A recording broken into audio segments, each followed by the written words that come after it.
Data communication and networking tree. Introduction to scaling network. LAN redundancy. Link aggregation.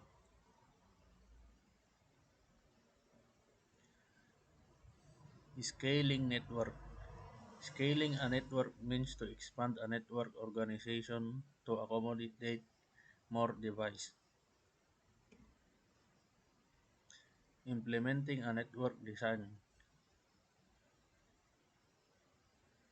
Hierarchical network design. 1.1.1. The need to scale the network. 1.1.1.1. Enterprise network. Network that is used to support the business enterprise.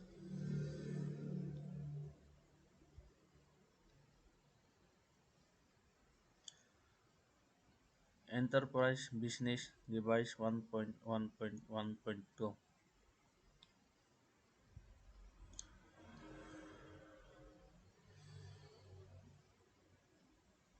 Hierarchical network design 1.1.1.3.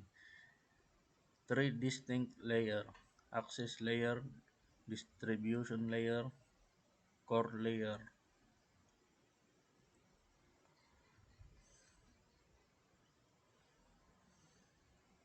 Cisco Enterprise Architecture 1.1.1.4.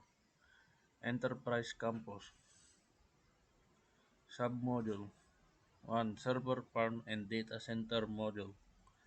2. Service module.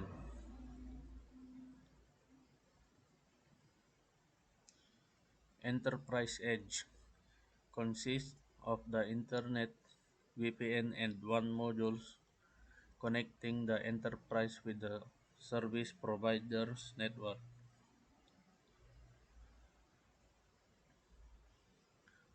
Failure domains 1.1.1.5. There are of a network that is impacted when a critical device or network service experience problem. Li- Limiting the size of failure domains, switch block deployment.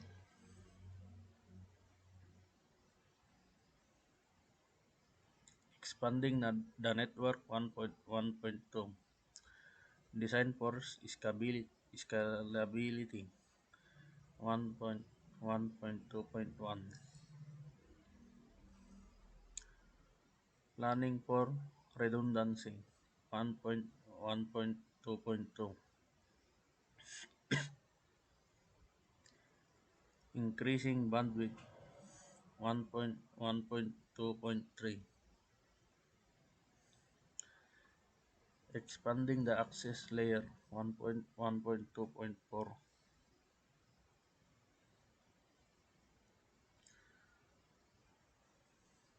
Fine-tuning routing protocols 1.1.2.5.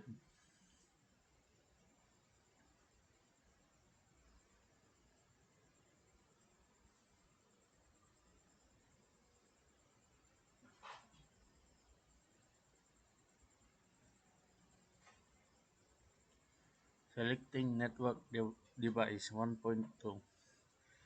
Switch hardware 1.2.1. Switch platform 1.2.1.1. 5 categories of switch. 1. Campus LAN switches. 2. Cloud managed switches. 3. Data center switches. 4. Service provider switches. 5. Virtual networking.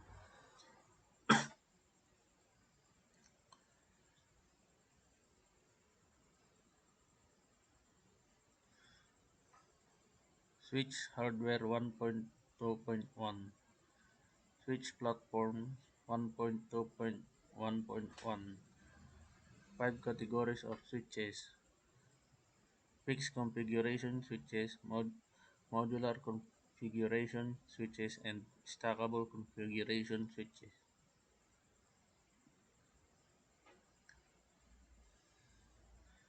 Common business consideration when selecting switch equipment: cost, port density, power, reliability, port speed, frame buffers, scalability. Scalability.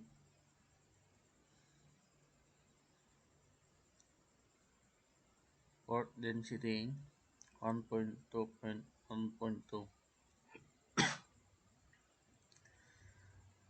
Forwarding rates 1.2.1.3. Power over Ethernet 1.2.1.4. Multi-layer switching 1.2.1.5. Router hardware 1.2.2. Routers requirements 1.2.2.1. Routers beneficial function: provide broadcast containment, connect remote location, group user logically by application, provide and enhance security.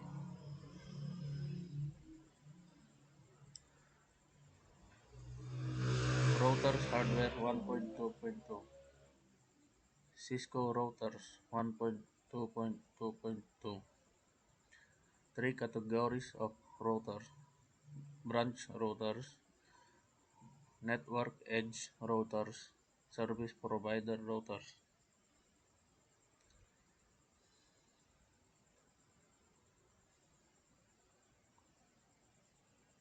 Managing iOS file and licensing 1.2.3.1. In-band versus out of out of band management 1.2.3.2.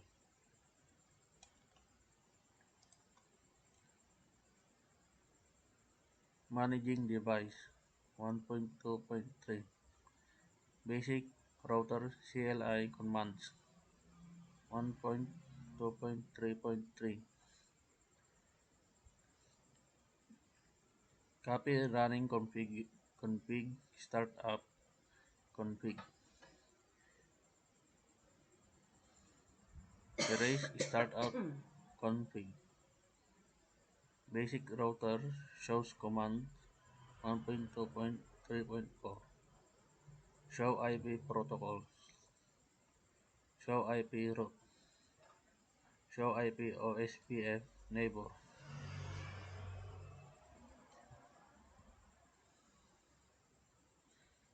Show commands related to interface. Show IP interface. Show interface. Show IP interface brief. Show protocols. Show, show CDP neighbors.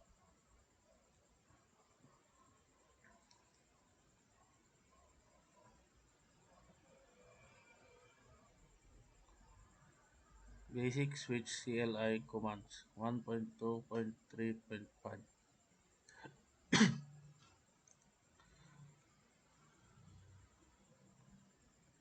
Basic switch shows command 1.2.3.6.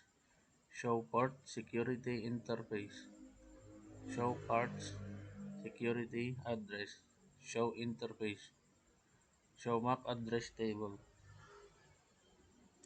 LAN redundancy.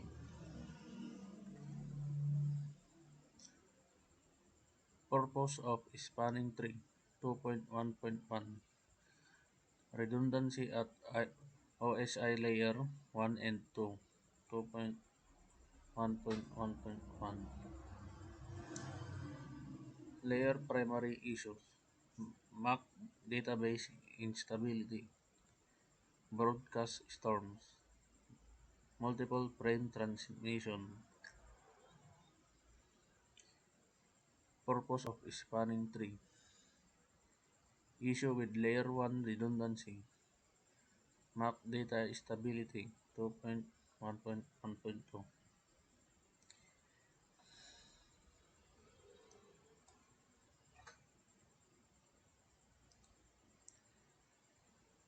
Issue with layer 1 redundancy. Broadcast storm 2.1.1.3.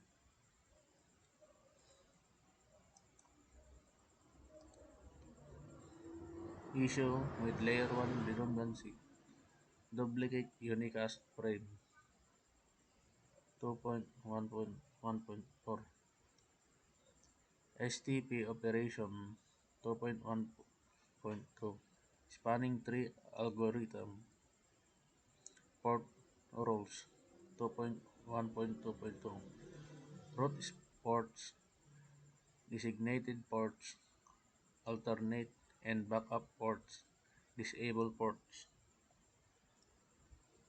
Spanning tree algorithm root bridge 2.1.2.3. Spanning tree algorithm path cost 2.1.2.4.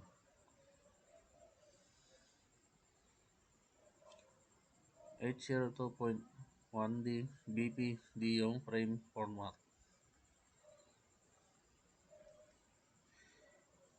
BPDO propagation and process 2.1.2.6. Extended system ID. BDO field bridge priority extended system ID MAC address. LAN redundancy configuration.